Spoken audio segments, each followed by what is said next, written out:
So, Hanarafiri might be Clark.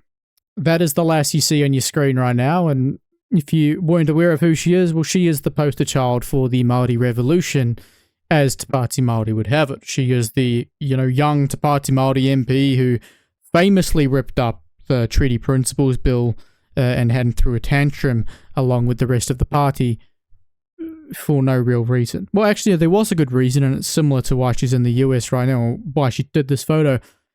But she ripped it up because it's grandstanding. It is political theatre. It is the only way that they are of any relevance, because they make themselves relevant through grand acts of either tantrums or acting out or playing up, doing something controversial that may not necessarily achieve anything in the political space, but gets them attention from those that they desire to get attention from.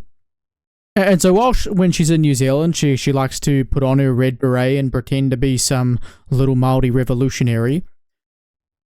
She also likes to make the most of this colonial world of ours. She likes to make the most of the white man's systems. She likes to make the most of the white man's money and the white man's, countries.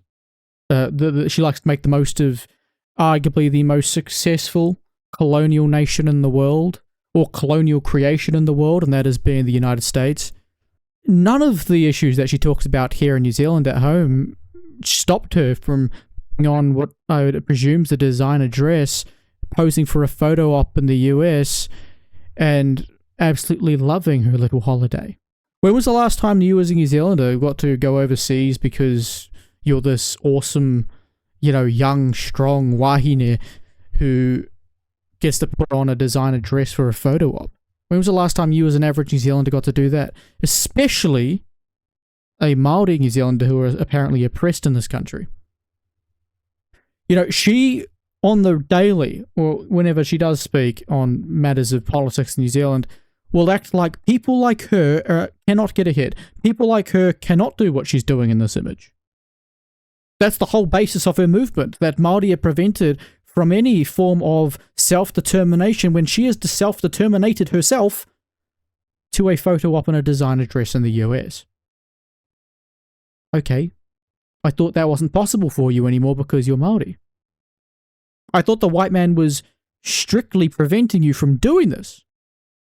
And that's why you exist, that's why you were elected, that's why you fight back against the colonial invaders. That's why you fight back against the white man's system. No, it's all lies, it's all a grift. In reality, she is a young girl who went through she calls herself part of the Kohanga Reo generation, who went through that form of education, found herself being in the right circles, having the right connections, and then being put on a pedestal by her party to represent them in order to attract young Māori voters who are impressionable to come vote for them, to come join the Māori Revolution. Now, this is probably one of those rare times, and only times, where I side with Toitu Te Tiriti a little bit. Despite the fact that they are radical Māori separatists, extremists, racists, whatever you want to call them, they're all those things. Despite that, at least they are, albeit delusional, at least they are doing it for reasons which aren't entirely self-serving like Te Pāti Māori. They actually believe that they're doing this for Māori. Te Pāti Māori don't even for a second believe what they're doing is for Māori. They're doing it for themselves. They're doing it for the bottom line. They're doing it for John Tamihere. They're doing it for Rawiri Waititi. They're doing it for that entire little group of elite Māori. They don't have a care in the world for the kingitanga. They don't have a care in the world for the average Māori, least of all those who are actually struggling. No, they are using it for political power so that they can have an easy life, in many ways just exploit their own people for their own gain. What Hana doesn't realise is that she's being used, and I 100% don't believe she realises she's being used because, one, she's young, that it does take a few more years under your belt to realise how much you're being used, and two, she does appear to be acting the revolutionary a little bit too well. But the problem is she's also around those bad influences who have either limited self-awareness or just no shame, and so they will go to Paris and have macarons. They will go overseas and do whatever the hell they want. They will blow their parliamentary budgets as much as they like because they don't care. They will waste their budget because, well, technically I'm allowed to spend this much, so let me spend this much even though I don't need to.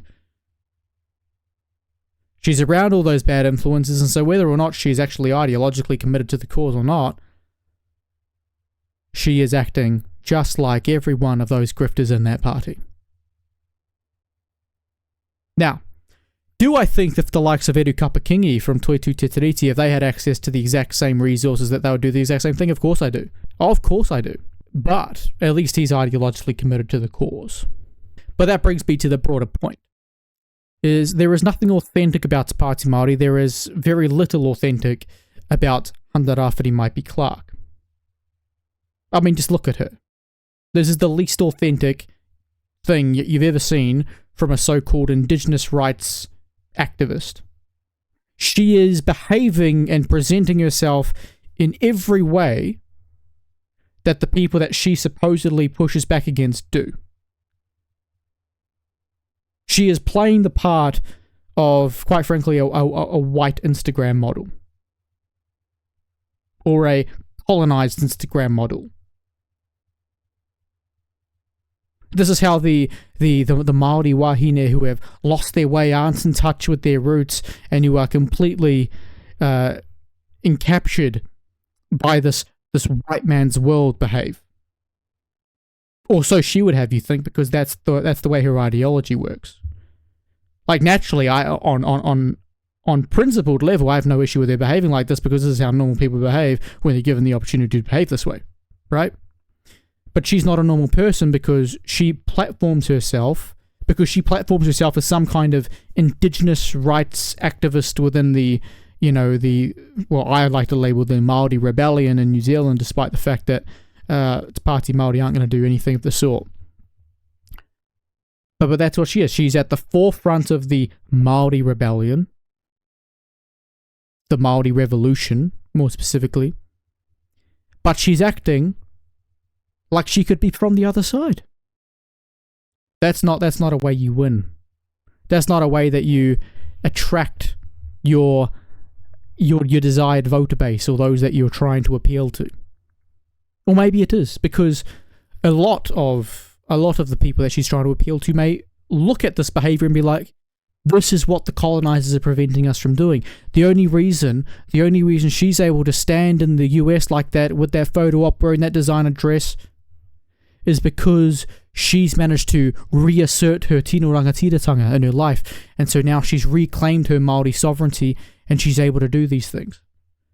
No, she's just doing what every single one of you is already able to do if you put your mind to it, or if you find yourself around the people who are in positions of power.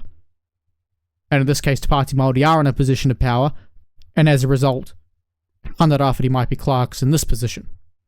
And that is it. It's not authentic.